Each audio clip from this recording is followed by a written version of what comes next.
Introduced in 1968 as a replacement for the outgoing TR250, TR5 models, the Triumph TR6 proved a strong seller on both sides of the Atlantic.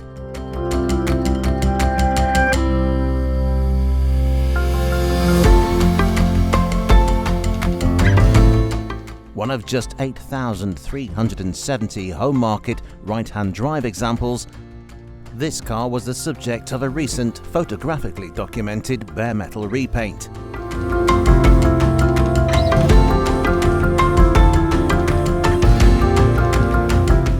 Fitted with triple Weber carburettors and overdrive transmission, this open-top Brit is guaranteed to provide champagne motoring this summer for lemonade outlay.